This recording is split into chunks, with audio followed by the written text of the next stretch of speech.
అందుకే నమస్కారం. కార్తీక మాసం వచ్చింది. నాకు తెలిసి కార్తీక మాసంలో అంతా కూడా వ్రతాలు, ఉపవాసాలు, పూజలు ఇలా ఉంటూ ఉంటారు. బంగారం నాకు తెలిసి అంతగా కొనేవాళ్ళు ఎవరు ఉండరు. దానితో బంగారం కూడా కొంచెం వెండి ధరలోకి వచ్చింది. ఏ రకంగా, ఏ వెండి ఏంటి అలా ఉన్నావు అని అడిగింది.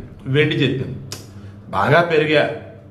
దాంతో ఆల్రెడీ కొనుక్కున్న వాళ్ళు అమ్మకాలు చూపారు, ఇన్వెస్ట్మెంట్ చేద్దాం అనుకున్న వాళ్ళు అమ్మేశారు. ఇంకా నా పరిస్థితి ఏంటి? పడిపోయా.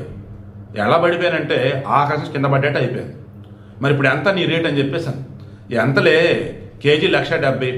అదేంటి నిన్న మొన్న కూడా అలాగే ఉన్నావు కదంటే ఏం చేస్తాం, అలాగే ఉండాలా. ఇంకా తగ్గాననుకో దోలు తీరిపోయేది, ఇంకా పెరిగాననుకో టైం పెట్టేది. సో ప్రస్తుతానికి ఇలాగే ఉంటా అని అంది. సో 1,70,000 కేజీ వెండి. బంగారం 22 క్యారెట్ వచ్చేసి 10 గ్రాములకి 1,150 రూపాయలు తగ్గింది. ఎందుకంటే ఏ వెండి అని పలకరిస్తుంది కదా బంగారం వచ్చి. సో నువ్వు కూడా కొంచెం తగ్గని చెప్పేసి వెండి చెప్పింది. సరే తగ్గుతుందని చెప్పేసి బంగారం అంది. 22 క్యారెట్ గోల్డ్ 10 గ్రాములకి 1,150 రూపాయలు తగ్గి 1,14,100 రూపాయలు ఉంది. నెక్స్ట్ 24 క్యారెట్ గోల్డ్ వచ్చి 1,140 రూపాయలు పెరిగింది. 1,140 రూపాయలు తగ్గిందండి. ఓకే, 1,140 రూపాయలు తగ్గి 1,24,480 రూపాయలుగా 24 క్యారెట్ గోల్డ్ 10 గ్రాములు అనేది ఉంది. ఇది హైదరాబాద్ మార్కెట్కి సంబంధించి. సరే, ఓవరాల్గా అన్న మరలా చెప్తున్నా, వెండి కానీ బంగారం కానీ రానులో ఖచ్చితంగా పెరుగుతాయి. ఇప్పుడైతే వెండి అయితే తప్పు తెలుసుకొని కుదురుగా ఉంది. అన్ని సెట్ అయ్యాక కొంచెం నెమ్మదిగా స్లోగా పెరిగింది. ఎట్ ఎ టైం భయంకరంగా పెరగదు. బంగారం మాత్రం ఇప్పుడు తగ్గినట్టు ఉన్నా కొద్ది రోజులుగా స్టేబుల్గా వెళ్ళింది తప్ప హెవీగా అయితే తగ్గదు.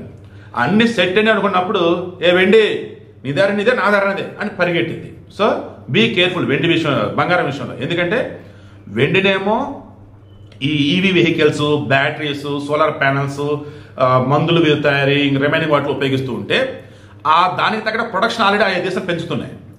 బంగారం విషయంలో ఎంత ప్రొడక్షన్ పెంచినా కానీ చాలా దేశాలు వీటిని కొన్ని సెంట్రల్ బ్యాంకులు దాచేస్తున్నాయి. అప్పుడు ఇక సామాన్యులు వచ్చేసి ఏం చేస్తారు, ఉన్నదాన్ని కొనుక్కోవాలి. సో డిమాండ్ ఎక్కువ, సప్లై తక్కువ, ఆటోమేటిక్ రేట్ పెరిగింది. అది బంగారం విషయంలో జరుగుతూ ఉంది.